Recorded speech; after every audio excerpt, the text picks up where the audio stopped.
حسین شہدائے ملت جعفریہ اپنے مرحومین کو شامل کیجیے۔ بسم اللہ الرحمن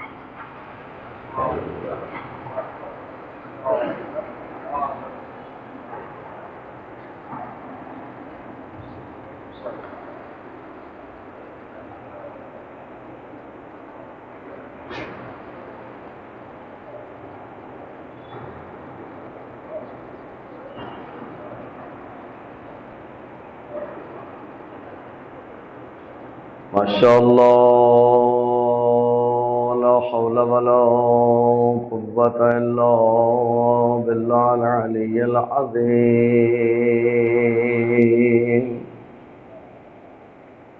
اعوذ باللہ من الشیطان اللعین الرجیم۔ بسم اللہ الرحمن الرحیم۔ الحمدللہ رب العالمین باری الخلائق اجمعین، ثم الصلاة والسلام علی سیدنا و نبینا وشفیع ذنوبنا وطبیب قلوبنا حبیبنا وحبیب الہ العالمین ابی القاسم محمد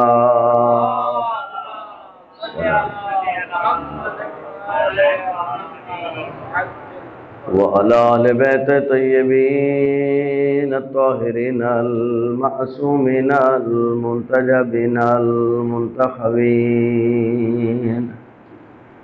اما بعد فقد قال الحکیم فی محکم کتابہ وقوله الحق وهو اصدق القائلین۔ بسم اللہ الرحمن الرحیم۔ یا ایہا الذین آمنوا اتقوا اللہ حق تقاتہ ولا تموتن الا وانتم مسلمون۔ بلند صلوات صلی محمد۔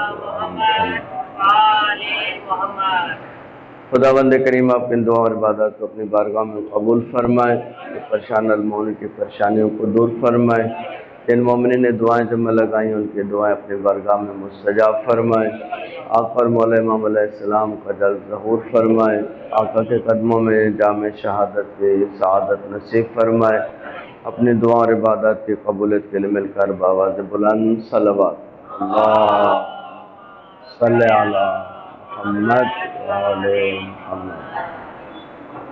محترم و معزز سامعین، قرآن کریم کی جس آیت شریفہ کو آپ کی خدمت میں تلاوت کیا، اے صاحبان ایمان اتقوا اللہ، تقوی الہی اختیار کرو حق تقاتے، جیسے تقوی اختیار کرنے کا حق ہے، ولا تموتن الا وانتم مسلمون، اور تمہاری موت حالت اسلام پہ ہونی چاہیے۔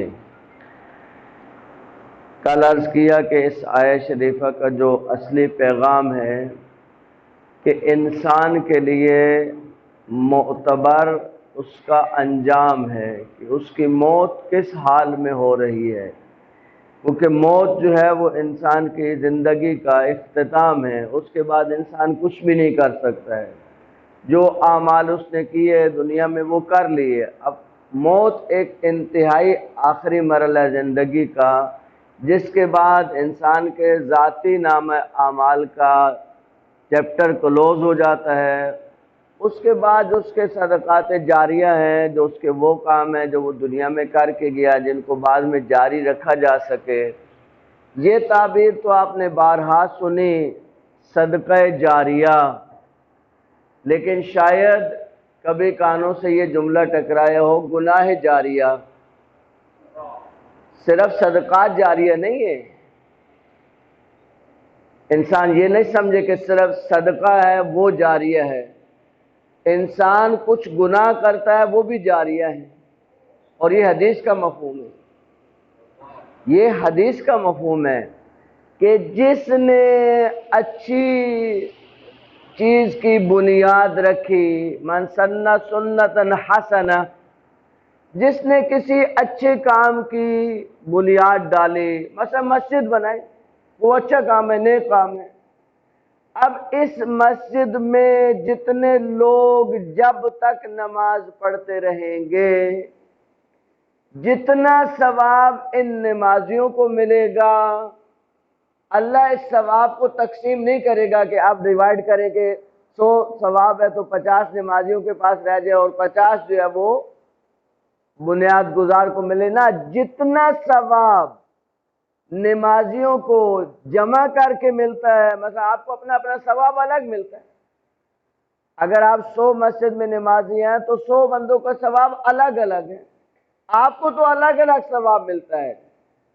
لیکن جس نے اس مسجد کی بنیاد رکھی، اس کو آپ مومنین کے تمام ثواب کو ملا کے دیا جاتا ہے وہاں پہ۔ اور یہ کب ہوتا ہے؟ ایک دن ہوتا ہے، 2 دن ہوتا ہے؟ نہیں، جب تک اس مسجد کے اندر نمازیں پڑھی جاتی رہیں گی تا قیامت، اس کا ثواب اس کے نام اعمال میں جاتا رہے گا۔ یہ تو سمجھ میں آتا ہے۔ اچھا، یہ تو ہو گیا صدقہ جاریہ۔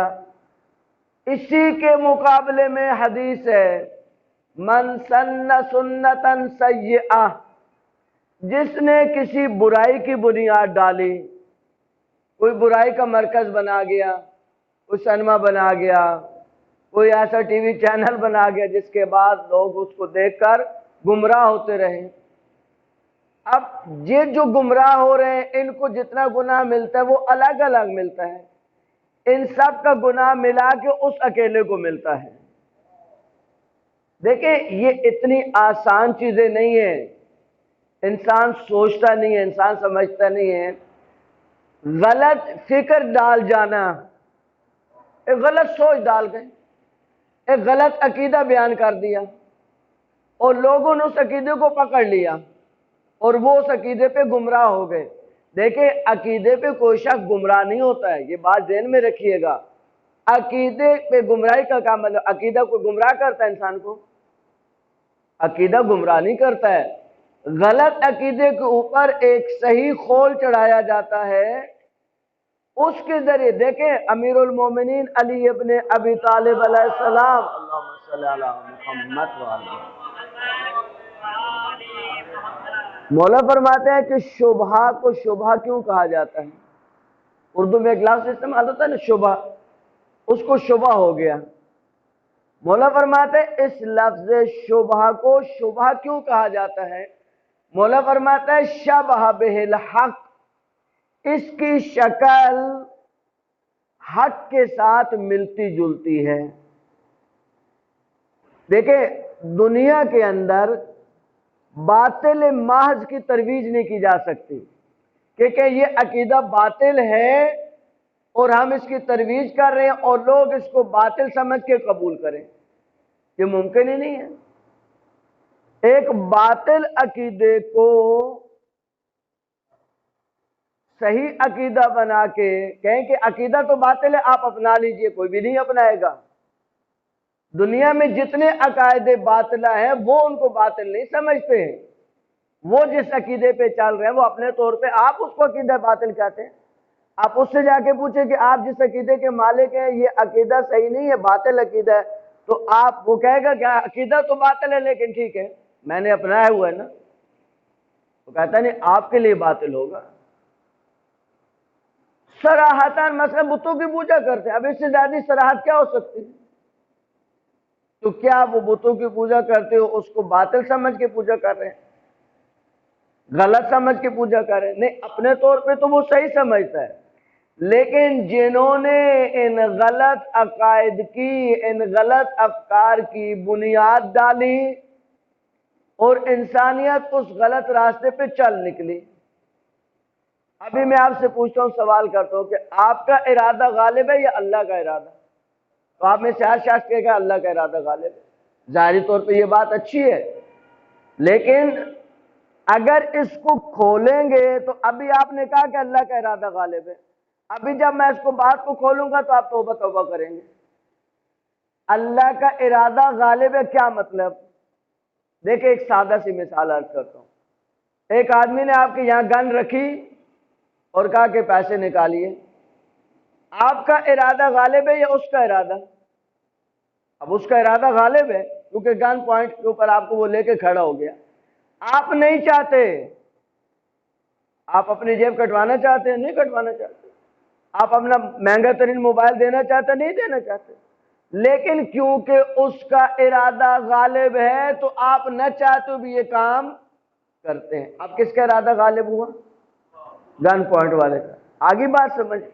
اب اگر انسان کہے کہ اللہ کا ارادہ غالب ہے یعنی میں گناہ کروں تو بھی کیونکہ اللہ کا ارادہ تو میں تھوڑی گناہ کر رہا ہوں۔ میں نے چوری کی کیونکہ میرا ارادہ تو نہیں تھا، اللہ کا ارادہ غالب تھا تو میں نے چوری کر لی۔ ایک بندے نے مسجد سے بلب چوری کیا اور اندر پرچی لگائی، کہا کہ دیکھو چوری وہ ہوتی ہے جس کا مالک نہ دیکھ رہا ہو، اللہ تو ہر جگہ دیکھتا ہے۔ دیکھیں انسان اپنے غلط کاموں کی بھی صحیح توجیہ کرنے کی کوشش کرتا ہے۔ اب اگر یہ مان لیا جائے کہ انسان کے ارادوں پہ ہمیشہ اللہ کا ارادہ غالب ہے تو اسی سے عقیدہ جبر وجود میں آیا۔ جو عقیدہ جبر ہمارے برادران کا عقیدہ باقاعدہ، وہ کہتا ہے کہ ہم مجبور ہیں، ہم کچھ نہیں کر سکتے، اللہ کے حکم کے بغیر پتہ بھی نہیں ہلتا۔ یہ عجیب ہے، اللہ کے حکم کے بغیر پتہ نہیں ہلتا لیکن یہ آدھی شیطان زبان ہلتی رہتی ہے، کبھی جھوٹ بولتی ہے، کبھی غیبت کرتی ہے، کبھی تہمت لگاتے ہیں۔ یہ جو کام آپ کر رہے ہیں یہ اللہ کروا رہا ہے آپ سے، تو پھر اللہ کروا رہا ہے تو اللہ آپ کو جہنم میں کیوں لے کے جائے گا؟ یہ تو ایسا ہی ہے کہ آپ ایک بندے کو پکڑیں، اس کے ہاتھ بھی باندھیں، اس کے پاؤں بھی باندھیں اور اٹھا کے جا کے سی وی میں پھینک دیں، باہر نکالیں اور 2 تھپڑ لگائیں کہ آپ کا جسم کیوں گیلا ہوا؟ تو وہ کہے گا جب آپ نے میرے ہاتھ بھی باندھ دیے، میرے پاؤں بھی باندھ دیے اور اٹھا کے پانی میں پھینک دیا تو میرے جسم کا گیلا ہونا تو مجبوری ہے، وہ ہوگا گیلا۔ اب اس پہ مجھے کس چیز کے اوپر آپ مار رہے ہیں؟ یہ ایسے ہی ہے کہ آپ کسی کو پانی میں ڈال کے اس کو اس بات پہ مارے کہ آپ کا جسم کیوں گیلا ہوا ہے۔ اگر اللہ معاذ اللہ انسانوں سے گناہ کروا رہا ہے تو کل جہنم میں ڈالے گا تو بندہ کہے گا اللہ کیوں ڈالا؟ تو کہا کیوں گناہ کیا تھا؟ اللہ تو آپ نے کروایا، میں نے تھوڑی کیا۔ یہ بدترین عقیدہ جو مسلمانوں میں رائج ہوا۔ کیوں رائج ہوا؟ یہ غلط اور باطل عقائد کیوں مسلمانوں میں رائج ہوئے اور آج تک چل رہے ہیں؟ بہت سے لوگ ابھی تک بھی کہتے ہیں اللہ کے حکم کے بغیر پتہ بھی نہیں ہلتا، جو اللہ چاہتا ہے وہ ہوتا ہے۔ یہ اس لیے ہوا کہ جب آل بیت کا حق چھینا، جب کربلا میں آل بیت علیہ السلام پہ آ کے ظلم کیے تو لوگوں میں ایک شور مچا، یہ کیا کیا تم نے بھائی؟ یہ کیا کیا؟ انہوں نے کہا ہم نے تھوڑی کیا۔ اب زر خرید ملا، درباری ملا خریدے گئے اور ان کو کہا گیا کہ آپ ایک ایسی بات نکالیں جس کو لوگ پکڑ لیں اور لوگ اس بات میں الجھ جائیں، ہماری جان چھوٹ جائے، لوگ ہماری طرح متوجہ نہیں ہوں، لوگ اس بات میں لگ جائیں۔ کہا دیکھو قرآن کے اندر ہے یہدی من یشاء ویضل من یشاء، خدا جسے چاہتا ہے ہدایت دیتا ہے، خدا جسے چاہتا ہے گمراہ کرتا ہے۔ جب ہدایت بھی اللہ نے دینی ہے، گمراہ بھی اللہ نے کرنا ہے، تو اگر وہ گمراہ ہوئے تو وہ تھوڑی گمراہ ہوئے، وہ تو اللہ نے گمراہ کیا، اور اللہ نے جب گمراہ کیا تو اس گناہ پہ چل نکلے۔ یہ کام انہوں نے خود توڑی کہ امام حسین کے نصیب میں شہادت لکھی ہوئی تھی، امام حسین نے شہید ہونا تھا، وہ شہید ہو گئے، تو پھر آخر کسی نے شہید کرنا بھی تھا، بھئی شہید ہوگا تب جب کوئی کرنے والا ہو۔ اب دیکھیں ظاہری طور پہ کتنا بہترین قول چڑھایا کہ دیکھیں اللہ کے حکم کے بغیر کوئی کام نہیں ہوتا ہے۔ جب میں نے آپ سے شروع میں کہا پتہ ہے اللہ کا ارادہ غالب ہے یا آپ کا ارادہ غالب ہے، تو آپ سب نے کہا کہ اللہ کا ارادہ غالب ہے، لیکن اب آپ سے پوچھے تو آپ کہیں گے نہیں۔ اب بتائیں کس چیز میں اللہ کا ارادہ غالب ہے؟ اللہ کا ارادہ پھر غالب ہے لیکن امور اختیاریہ میں نہیں۔ جن چیزوں میں اللہ نے اختیار ہمیں دیا ہے، جن چیزوں میں اختیار اللہ نے ہمیں دیا ہے اس میں اللہ اپنے ارادے کو غالب نہیں کرتا ہے۔ اللہ نے کہا نماز پڑھو، اگر اللہ کے ارادے پہ آ کے زبردستی نماز پڑھی تو اس کے بعد ثواب کا کیا حق ہے؟ کس چیز کا حق ہے؟ کس چیز کا حق مانگیں گے؟ دیکھیں، دنیا میں واحد اسلام ایک مذہب ہے جس کے قوانین پہ عمل کرنے پہ جزا ملتی ہے۔ اس بات کو سمجھیے گا، دنیا کے قوانین اور اللہ کے قوانین میں فرق ہے۔ دنیا کے قوانین میں اگر آپ عمل کریں، مثلا اشارہ کراس نہ کرنا قانون ہے نا، دنیا کا قانون ہے، آپ 100 سال اس اشارے پہ عمل کرتے رہیں تو کیا حکومت والے آپ کے بینک میں جو ہے وہ پیسے ڈالیں گے کہ آپ نے اس قانون کی پاسداری کی ہے؟ کبھی ہوگا؟ کبھی نہیں ہوگا۔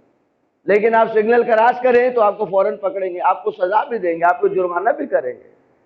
دنیا کے قوانین میں یہ فرق ہے کہ دنیا کے قانون پہ ساری زندگی عمل کرو، کوئی جزا نہیں ملتی ہے۔ آپ ساری زندگی قوانین دنیا پہ عمل کرتے ہیں، کوئی جزا تھوڑی ملنے والی آپ کو۔ لیکن جو ہی قانون کی خلاف ورزی کریں گے فوراً آپ کو سزا ملے گی۔ لیکن اللہ کے ایسا نہیں ہے کہ قانون پہ عمل کرائے تو جزا نہ دے اور خلاف ورزی پہ سزا دے، نہیں، ایسا نہیں ہے۔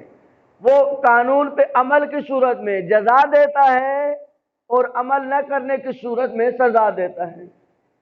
لیکن اگر قانون کی خلاف ورزی ہو گئی، اب آپ نے سگنل کراس کر لیا، آپ اس کے سامنے ہاتھ جوڑے، بھائی اللہ کے خلاف معافی مانگتا ہوں آپ سے، توبہ کرتا ہوں آپ سے، اس کے بعد نہیں کروں گا، وہ کہے گا نہیں بھائی آپ نے سگنل کراس کیا ہے، کوئی معافی واپی نہیں چلے گی۔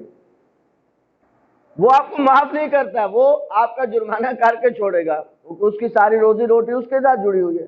لیکن اللہ کے یہاں ایسا بھی نہیں ہے۔ اللہ کے ایسا نہیں ہے کہ آپ نے گناہ کر لیا تو اللہ نے آپ کو سزا ہی دینی ہے تو اس کا اثر ختم ہوگا، نہیں، آپ نے توبہ کر لی، یا اللہ میں غلطی ہوئی مجھ سے، میں معافی مانگتا ہوں۔ ایک شخص کہتے ہیں امام جعفر صادق علیہ السلام کے زمانے میں، اللہم صلی علی محمد وآل محمد، توبہ کرتا تھا، پھر کچھ عرصے کے بعد پھر گناہ کرتا تھا، پھر توبہ کرتا تھا۔ ایک شخص نے امام علیہ السلام کو آ کے کہا کہ مولا یہ کیا کرتا ہے؟ مولا نے کہا تم میں سے کیا مسئلہ ہے؟ اس کا اور اللہ کا معاملہ ہے، اگر اللہ اس کو معاف کر دے تو تم کون ہوتے ہو؟ معاف تو اللہ نے کرنا ہے، اگر اللہ اس کو بار بار معاف کرے گا تو تمہیں کیا تکلیف ہو رہی ہے؟ اللہ معاف کرتا ہے کب تک؟ یہ ایک سوال ہے، اللہ کب تک معاف کرتا ہے؟ اللہ کی معافی کا ٹائم کب تک ہے؟ کب تک آپ توبہ کر لے گناہوں سے تو بخشے جا سکتے ہیں؟ وہ ٹائم رکھا اللہ نے؟ زندگی میں جب بھی آپ توبہ کر لیں آپ کی توبہ قبول ہے، اگر صدق کے دل سے توبہ کریں۔ دیکھیں یہاں یہ غلط فہمی نہیں رہے، توبہ وہ گناہ جو آپ کی ذات سے ریلیٹڈ ہے۔ اب آپ نے کسی کا ₹1,00,000 کھایا ہوا ہے، یہ گناہ ہے یا نہیں؟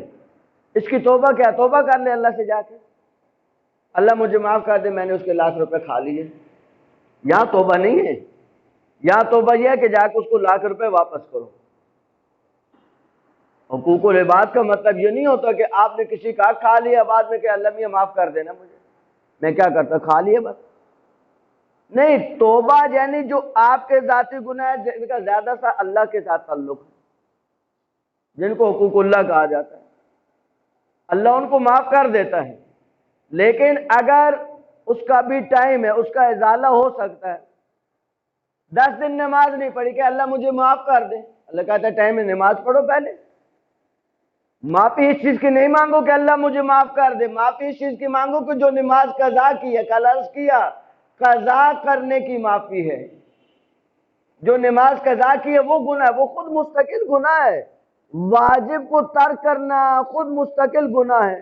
اب آپ نے توبہ کر لی، توبہ کیا کی؟ اس کی توبہ کیا ہے؟ اس کی توبہ یہ پہلے جا کے قضا نماز پڑھے، نماز پڑھنے کے بعد پھر اللہ سے توبہ کرے کہ اللہ میں نے تیری نافرمانی کی تھی، اس نافرمانی کی توبہ چاہتا ہوں۔ صلوات بھیجیں آل بیت علیہ السلام کے بعد۔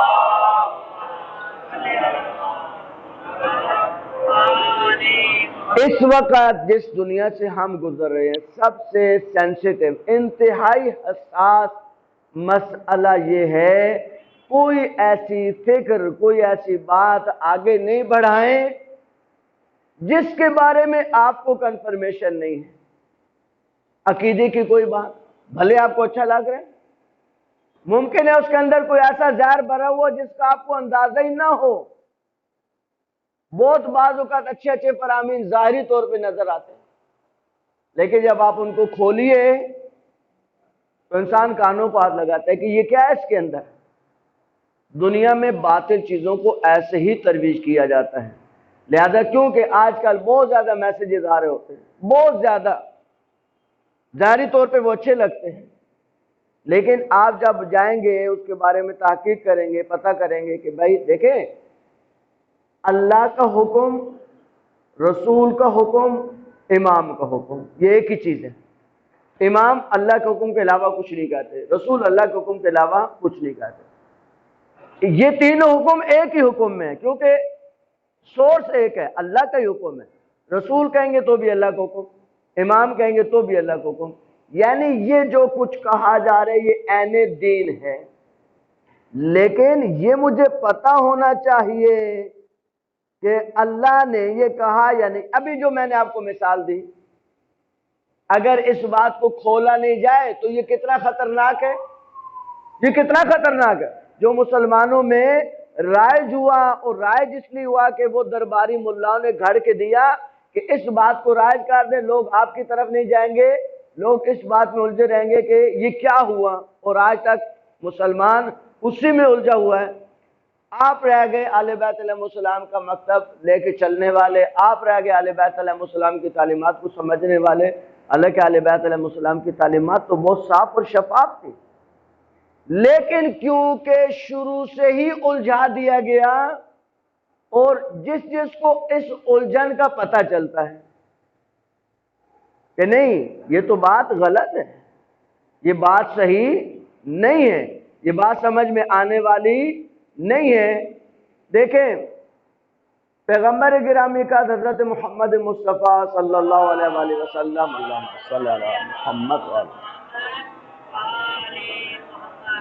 پیغمبر نے فرمایا جس نے، کیونکہ یہ بی بی کی ایام کی بھی مناسبت ہے، جن کو آپ ایام فاطمیہ کہتے ہیں، ایام فاطمیہ شروع ہیں۔ دیکھیں ہم جمادی ثانی میں جا کے ایام فاطمیہ مناتے ہیں، درست ہے، شہادت کے وہ دن ہیں، لیکن ایام فاطمیہ جو ہے وہ شروع ہو چکے ہیں، یعنی بی بی کے مصیبت کے ایام شروع ہیں، یہی مصیبت کے ایام ہیں، سخت ترین ایام ہے یہ۔ اب اللہ کے رسول نے فرمایا کہ جس نے زہرا کو غضبناک کیا اس نے مجھے غضبناک کیا، جس نے مجھے غضبناک کیا اس نے اللہ کو غضبناک کیا، جس نے زہرا کو خوش رکھا اس نے مجھے خوش رکھا، جس نے مجھے خوش رکھا اس نے اللہ کو خوش رکھا۔ یہ حدیث ہماری کتابوں میں نہیں، تمام اہل سنت کی کتابوں میں بھی یہ حدیث موجود ہے۔ بی بی کے بارے میں اللہ کے رسول کا یہ کہنا کہ جس نے زہرا کو خوش رکھا مجھے خوش رکھا، جس نے اس کو ناراض کیا اس نے مجھے ناراض کیا، یہ حدیث ہمارے ہاں بھی موجود ہے، بخاری شریف میں بھی موجود ہے۔ عجیب یہ ہے کہ بخاری کے اس صفحے پہ یہ حدیث لکھی ہوئی ہے کہ اللہ کے رسول نے فرمایا کہ جس نے زہرا کو ناراض کیا اس نے مجھے ناراض کیا، اور اسی بخاری میں لکھا ہوا ہے کہ ان دو لوگوں سے بی بی خفا رہی، ناراض رہی، حتی ماتت۔ یہ ہماری کتابوں کے جملے نہیں ہیں، یہ ہماری کتاب کا جملہ نہیں ہے، آپ کی کتاب کا جملہ ہے کہ یہ بی بی ان لوگوں سے ناراض رہی، کب تک؟ حتی ماتت، حتی کہ دنیا سے رخصت ہو گئی۔ آپ نے اگر کسی کے ساتھ زیادتی کی ہو، اگر آپ نے کسی کی حق تلفی کی ہو، آپ اس سے کب تک معافی مانگ سکتے ہیں؟ معافی کا وقت کب تک ہے؟ جب تک وہ زندہ ہے۔ آپ جائیں زندگی میں اس سے معافی مانگیں، اگر وہ معاف کر دے، صاحب حق معاف کر سکتا ہے۔ آپ نے حق میرا تلف کیا، آپ دوسرے سے معافی مانگیں گے جا کے؟ یہ ایک شبہ مسلمانوں نے جوانوں کے ذہنوں میں ڈالنے کی کوشش کی کہ بھائی ٹھیک ہے، انہوں نے اگر فدق کو غصب کر لیا تھا تو جب امیر المومنین کی حکومت آئی تو انہوں نے واپس کیوں نہیں کیا؟ اس کا جواب مولا نے خود دیا مولا نے کہا کہ جس کا حق غصب ہوا تھا وہ دنیا سے چلی گئی، جنہوں نے حق غصب کیا تھا وہ بھی دنیا سے چلے گئے، تو میں فیصلہ کیا کروں؟ میں کیا فیصلہ کروں؟ بھائی جس کا حق ہے وہ بھی دنیا میں نہیں، اور جنہوں نے غصب کیا وہ بھی دنیا میں نہیں۔ اب وہ دونوں اللہ کی بارگاہ میں وہاں فیصلہ ہو جائے گا جو ہونا ہے۔ یہ عام طور پہ لوگوں کو کنفیوز کرنے کے لیے کہ مولا امیر علیہ السلام نے فتح کیوں واپس نہیں کیا؟ مولا نے جواب دیا فتح کے بارے میں۔ مولا نے تراویح کیوں بند نہیں کروائی؟ کہ آپ تراویح کے اوپر اعتراض کرتے ہیں تو مولا امیر علیہ السلام نے کیوں بند نہیں کروائی؟ مولا امام حسن علیہ السلام کو بھیجا، اتنا شور ہوا کہ قتل و غارت تک نوبت جاتی۔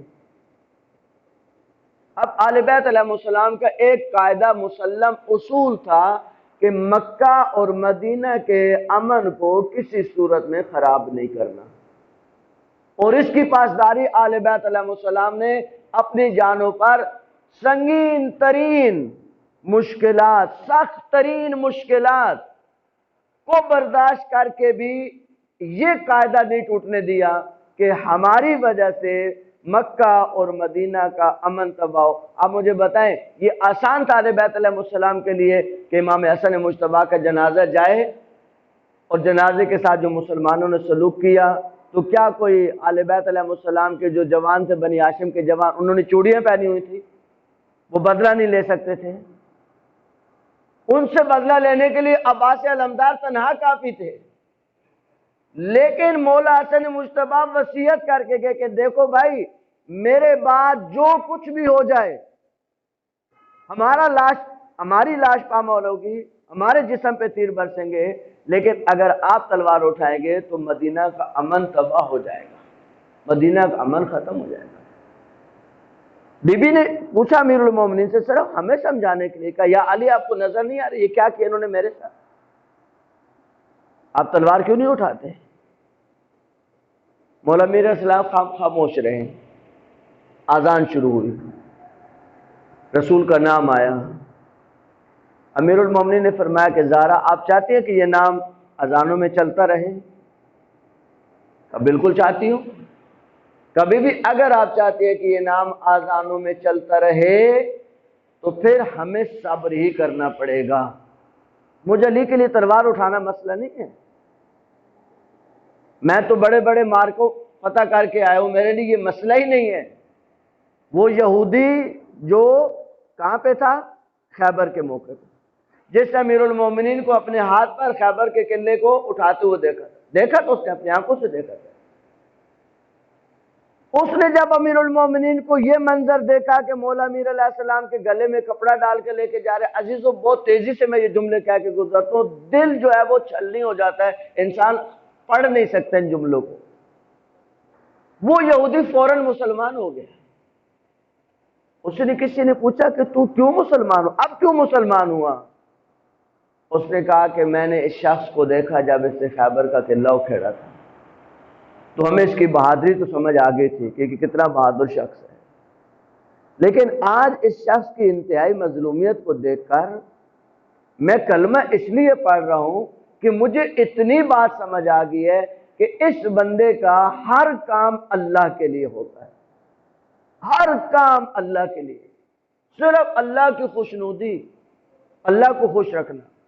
واللہ اس شخص کے لیے کوئی مشکل نہیں ہے بدلہ لینا، میں جانتا ہوں، میں یہودیوں کے جانتا ہوں کہ اس شخص کے لیے بدلہ لینا کوئی مشکل نہیں ہے۔ جو خیبر کے قلعے کو اکیلے اپنے ہاتھ سے اکھیڑ سکتا ہے، وہ ان بھیڑ بکریوں کو دوڑانے کے لیے اس کو کیا مشکل ہے؟ لیکن کیوں خاموش ہے؟ کیوں اتنا صبر کر رہا ہے؟ کیوں اتنی برداشت کر رہا ہے؟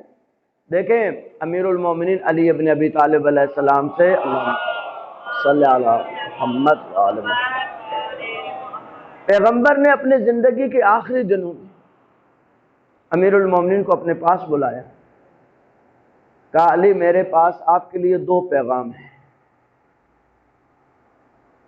کہا یا رسول اللہ فرمائیے۔ کہا علی آپ مجھ سے وعدہ کریں، آپ کو صبر کرنا پڑے، دیکھیں معمولی صبر نہیں، معمولی صبر نہیں۔ کہا یا علی آپ کو دونوں موقعوں پہ صبر کرنا پڑے گا۔ کہ یا رسول اللہ کیا پیغام ہے؟ کہ علی پہلا پیغام یہ ہے کہ میرے بعد آپ سے آپ کا حق چھین لیا جائے گا، یعنی وہ منصب خلافت جو میں نے آپ کو غدیر خم میں علی الاعلان عطا کیا ہے اور متعدد مقامات پہ میں نے لوگوں کو بتایا ہے کہ میرے بعد آپ خلیفہ ہیں، لیکن میرے بعد یہ مسلم حق آپ سے چھین لیا جائے گا، لیکن اے علی آپ کو برداشت کرنا ہے۔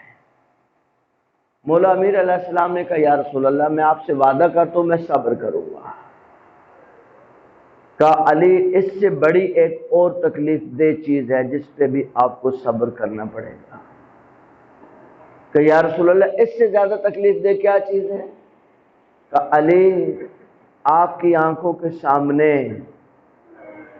آپ کی ناموس پہ ظلم ہوگا، علی آپ کو برداشت کرنا۔ روایت کا جملہ ہے غشی علی، علی جیسے بہادر امام پہ غشی طاری ہو گئی۔ پھر کہا مولا، امیر المومنین نے کہا مولا یا رسول اللہ میں آپ سے وعدہ کرتا ہوں میں اس مصیبت پہ بھی صبر کروں گا، اور مولا نے صبر کر کے دکھایا۔ لیکن جب بی بی نے اپنا حق مانگنے کے لیے تحریک شروع کی، بی بی خاموش تو نہیں بیٹھی، بی بی نے خاموشی اختیار نہیں کی، بی بی کا حق غصب ہو گیا، لیکن بی بی نے خطبہ بھی دیا، بی بی لوگوں کے گھروں میں بھی جاتی تھی، بی بی لوگوں کے فکر کے اوپر جا کے دستک دیتی تھی، بی بی فرماتی تھی تمہیں کیا ہو گیا، بھول گئے تم سب؟ اب یہ سلسلہ چلتا تھا۔ وہ امیر المومنین مسجد میں آتے تھے، اپنے بارے میں وہ آیتیں پڑھتے تھے، اپنے بارے میں وہ روایتیں پڑھتے تھے، ان کے پاس کوئی جواب نہیں ہوتا تھا، یہ لوگوں کے سامنے ذلیل اور رسوا ہوتے تھے۔ اب انہوں نے پلان کیا کہ کیا کریں ایسا کہ اس شخص کا کام تمام کر دیں، کہ یہ شخص رہے ہی نہیں، نہ یہ مسجد میں آئے، نہ ہمیں لوگوں کے سامنے ذلیل کرے۔ خالد بن ولید کو بلایا اور کہا کہ ہم نے فیصلہ کیا کہ علی کو قتل کرنا ہے۔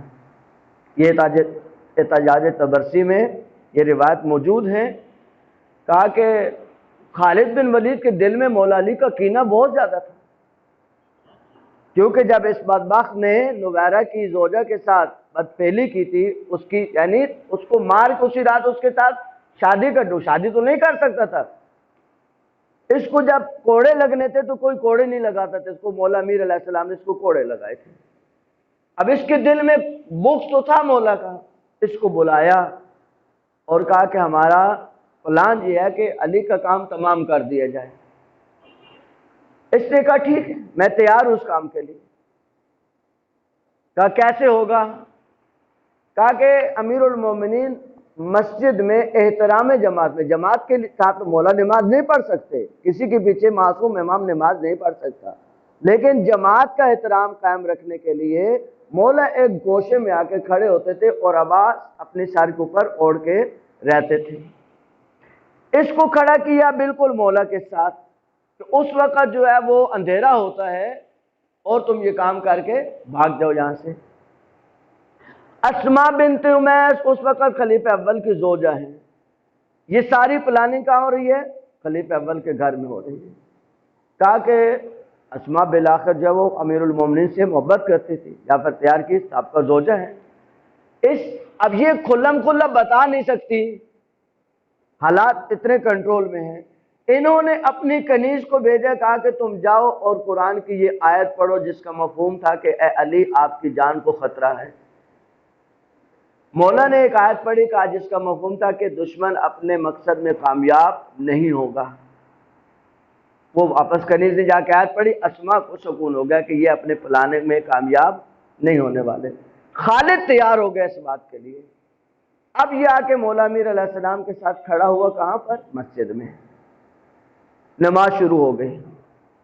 جب تشہد سے پہلے ابھی سلام دینا ہے، تشہد سے پہلے سلام سے پہلے تشہد کے دوران نماز پڑھانے والے کو خیال آیا کہ اگر خالد یہ کام نہیں کر سکا تو ہم اور لوگوں کے سامنے رسوا ہو جائیں گے، یعنی ہماری پلاننگ کھل جائے گی اور ہم لوگوں کے سامنے اور رسوا ہوں گے۔ نماز کے دوران سلام پھیرنے سے پہلے کہا یا خالد ما تفعلن ما امرتک، اے خالد وہ نہیں کرنا جو میں نے تمہیں کہا تھا، والسلام علیکم ورحمۃ اللہ وبرکاتہ۔ کہتے ہیں مولا امیر علیہ السلام نے اس کی گچی پہ ہاتھ رکھا اور اس کو دبا دیا، خالد کو وہاں زمین میں دبا دیا مولا نے، اتنا دبایا کہ اس کی چیخیں بلند ہوتی تھی مسجد میں۔ دوسرا آگے بڑھا اور اس نے کہا کہ اس کو امیر المومنین کے ہاتھوں سے نکال لو وإلا یہاں یہ مر جائے گا۔ مولا نے اس کی گردن پہ ہاتھ رکھا یہاں پہ اور جا کے دیوار کے ساتھ لگایا کہ یا ابن السحاق، اگر میرے اور پیغمبر کے درمیان کچھ وعدے نہیں ہوتے تو میں بتاتا کہ تم زیادہ طاقتور ہو یا ہم زیادہ طاقتور ہیں، تم ضعیف ہو یا ہم ضعیف ہیں، ہماری خاموشی کو ضعیفی نہیں سمجھو، میرا پیغمبر کے ساتھ وعدہ ہے، مجھے اس وعدے کو نبھانا ہے۔ یہ سارے واقعات کتابوں میں موجود ہیں۔ آج مسلمان جو پیش کرتا ہے کہ امیر المومنین ان کا ساتھ دیتے تھے، کون سا ساتھ دیتے تھے مولا؟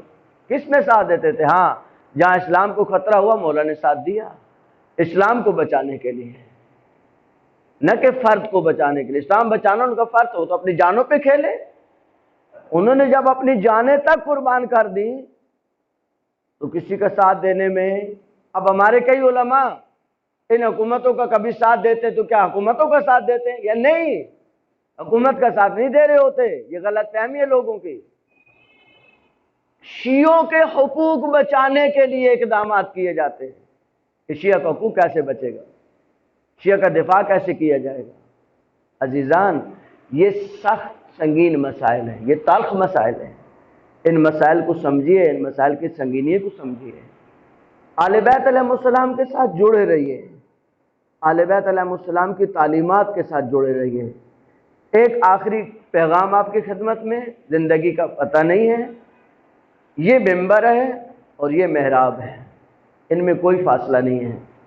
پیغمبر کے زمانے میں بھی کوئی فاصلہ نہیں تھا، پیغمبر جہاں محراب میں نماز پڑھاتے تھے ساتھ ہی منبر لگا ہوتا تھا، اسی منبر پہ بیٹھ کے پیغمبر نے سارا اسلام پہنچایا، اسی منبر پہ بیٹھ کے سارا اسلام پیغمبر نے بیان کیا، اور قرآن نے پیغمبر کا یہی وظیفہ ذکر کیا ہے کہ یأمرو اور کیا ینہا، کہ یہ حکم کرتے ہیں اور لوگوں کو روکتے ہیں۔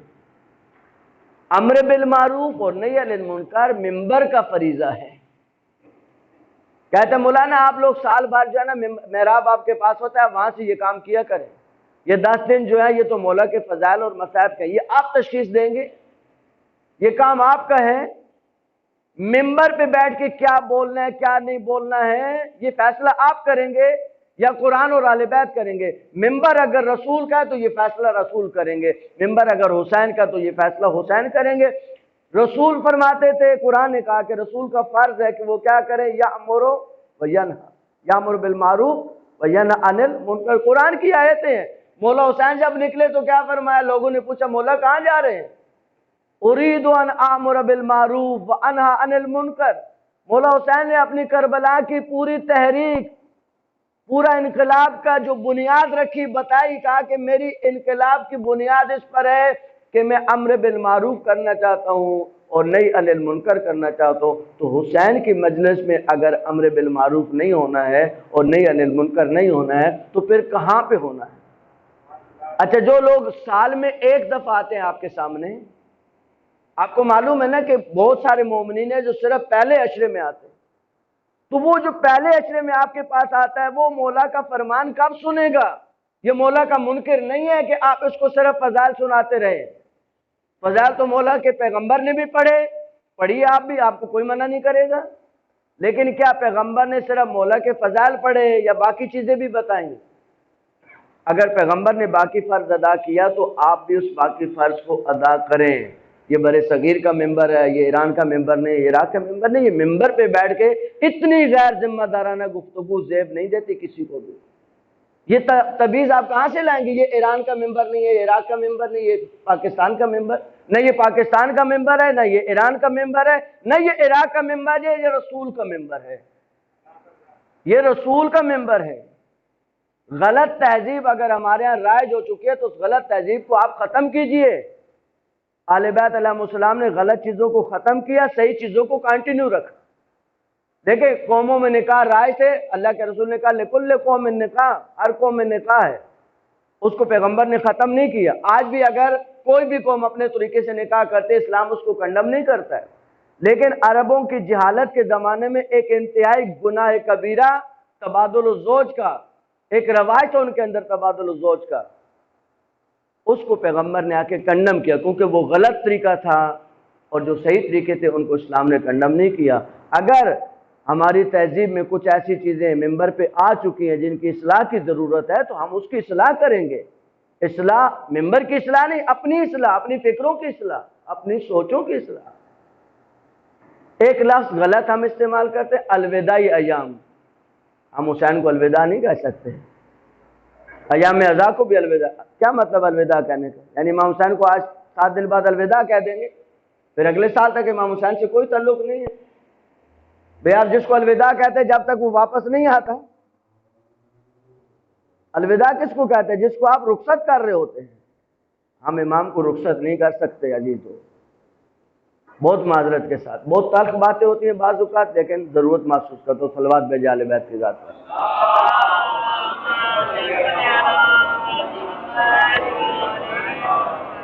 عزیزو اہل بیت نے دل خون کیا، اپنا دل خون۔ میں اور آپ کب روتے ہیں؟ فرش عزا پہ بیٹھتے ہیں، ماحول بنتا ہے، کوئی جملہ کہا جاتا ہے، جملہ دل پہ چوٹ بن کے لگتا ہے، تو پھر جا کے کہیں آنکھوں میں آنسو آتا ہے۔ لیکن کربلا کا وارث تو ایسے نہیں روتے تھے۔ آقا سجاد تو جہاں چلے جاتے ہیں، جہاں چلے جاتے ہیں، اگر بازار میں آتے آقا سجاد تو قصاب اپنے گوشت پہ فوراً کپڑا ڈال دیتے تھے کہ آقا کوئی سوال نہیں کر لے ہم سے۔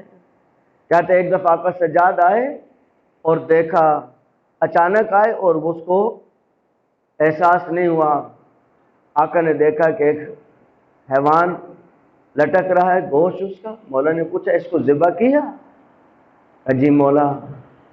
کہا کہ کیا تم نے اس کو ذبح کرنے سے پہلے پانی پلایا؟ کہا زہرا کے لال، میں آپ کے نانا کی شریعت کو مانتا ہوں اور مجھے معلوم ہے ہم حیوان کو 1 دفعہ نہیں 3 دفعہ پانی پلاتے ہیں۔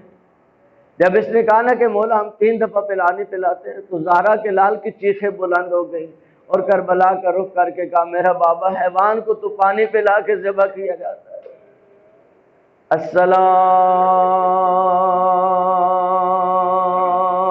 السلام علیک یا ابا عبداللہ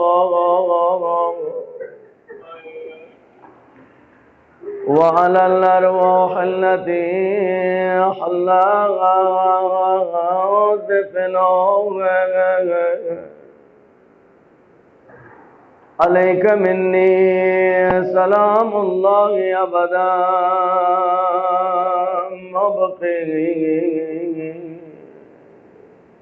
مبقی اللیل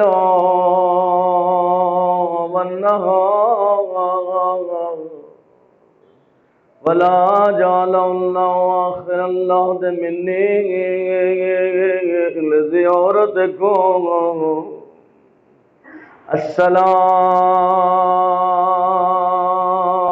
السلام علی الحسین وعلی علی ابن الحسین وعلی اولاد الحسین وعلی صحاب الحسین۔ اے عزیزو معلوم ہے شریعت کا یہ حکم کیوں ہے کہ جب بھی حیوان کو ذبح کریں گے اس کو پانی پلایا جائے، اس لیے کہ جب ذبح کیا جاتا ہے تو وہ پانی حیوان کی رگوں میں آ جاتا ہے، جن رگوں کو کاٹا جاتا ہے اگر ان کے اندر پانی ہو حیوان کو ذبح ہونے میں تکلیف کم ہوتی ہے۔ اس لیے حکم شریعت ہے جب بھی ذبح کیا جائے اس کو پانی پلایا جائے تاکہ پانی اس کی رگوں میں آ جائے اور اس کو ذبح ہونے میں تکلیف کم ہو، قربان جائے زہرا کے لال باغ جس کو 3 دن کا پیاسا شہید کیا، نہ جانے آقا کس تکلیف سے اے عزیزوں لٹا ہوا قافلہ واپس مدینہ پہنچ رہا ہے۔ آقا سجاد نے کہا بشیر جا کے اعلان کرو وارث مدینہ واپس آ رہے ہیں۔ آگے بشیر نے اعلان کیا اے مدینہ والو مدینہ تمہارے رہنے کے قابل نہیں رہا، آقا سجاد واپس آ رہے ہیں۔ اس وقت بی بی ام کلثوم نے وہ مشہور نوحہ پڑھا مدینہ تجدنا لا تقبلینا، اے نانا کے مدینہ میں قبول نہ کرنا، رجانا لا رجال ولا بنینا، اے نانا کے مدینہ میں جب گئے تھے حسین ہمارے ساتھ تھے، اکبر ہمارے ساتھ تھے، قاسم ہمارے ساتھ تھے، عباس ہمارے ساتھ تھے، اصغر ہمارے ساتھ تھے، سکینہ ہمارے ساتھ تھی، رجعنا لا رجال ولا بنینا، لیکن ہم اس حال میں لوٹ رہے ہیں نہ حسین ہمارے ساتھ ہے، نہ اکبر ہمارے ساتھ ہے، نہ قاسم ہمارے ساتھ ہے، حتیٰ اصغر بھی نہیں ہے، حتیٰ کہ سکینہ بھی نہیں ہے۔ اے عزیزوں مدینہ میں اعلان ہوا، آقا نے مدینہ سے باہر آ کے پڑاؤ ڈالا، خیمہ لگا کر تشریف فرما ہوئے گئے، حضرت حنفیہ پہنچے گئے، آقا سجاد پہ نظر پڑی، بھتیجا ہے، سگا بھتیجا ہے، لیکن پہچان نہیں سکے گئے، السلام علیکم ایھا الضعیف، اے ضعیف آپ پہ میرا سلام ہو۔ آقا اٹھے گئے، کہا چچا آپ کو بھی میرا سلام ہو، کہا آپ کون ہے، کہا میں آپ کا بھتیجا سجاد ہوں، کہا بیٹا سجاد اس جوانی کی عالم میں گئے، آپ کی کمر جھک گئی، آپ کے بال سفید ہو گئے، کہا چچا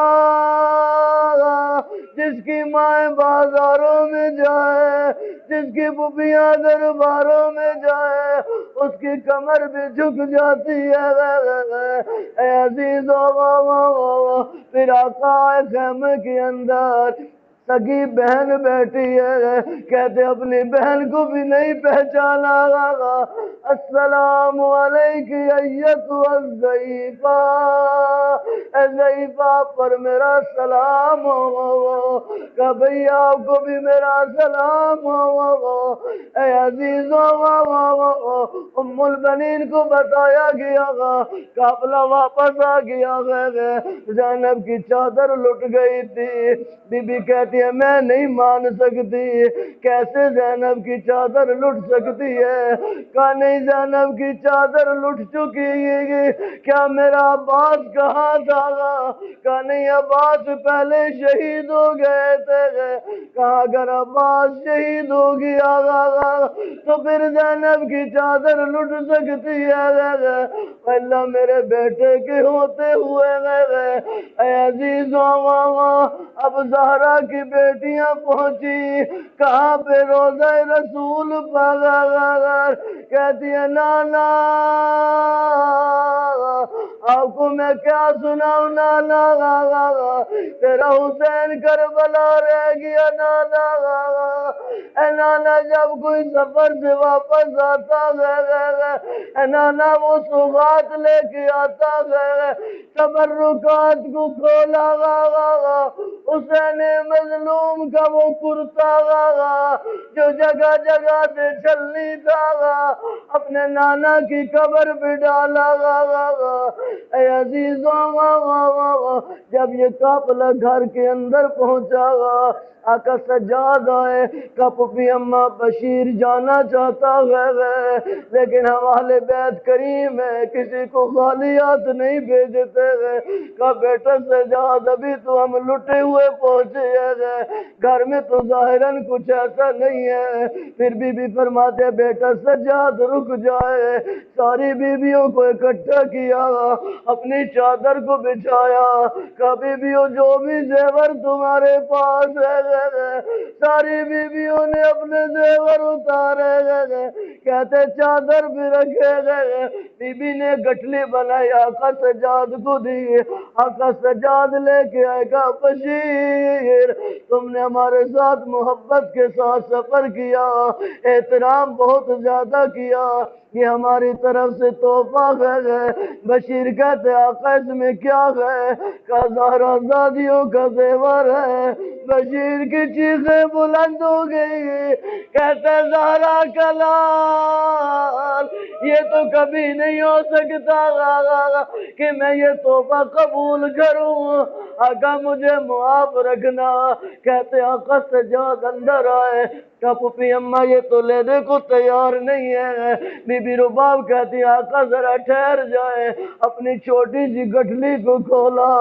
اس کے اندر ایک رومال تھا یہ رومال جو اصغر کے گلے میں تھا جب اصغر کو تیر لگا وہ رومال نکالا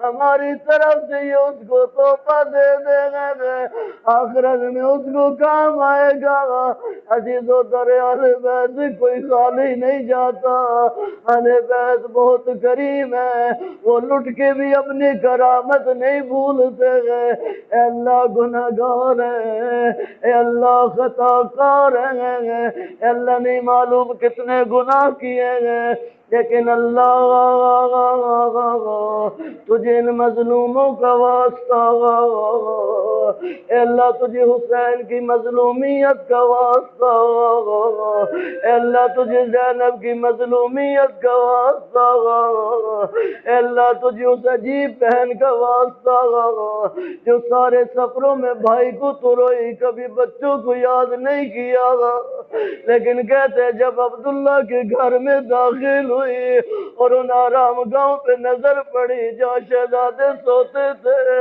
اور ان سجادوں پہ نظر پڑی جہاں نماز پڑھتے تھے ہاتھوں کو بلند کیا میرے ان محمد اے اللہ تجھے اس بی بی کی عظمت کا واسطہ اللہ ہمارے گناہ کبیرہ و صغیرہ کو معاف فرما یا اللہ اس قلیل توسل کو اپنی بارگاہ میں قبول فرما یا اللہ سے ہمارے گناہوں کی بخشش کا ذریعہ قرار دے یا اللہ بروز معاشر شفیع معاشر حضرت زہرا سلام اللہ علیہ کی شفاعت نصیب فرما یا اللہ جو پریشان المومنین کی پریشانیوں کو دور فرما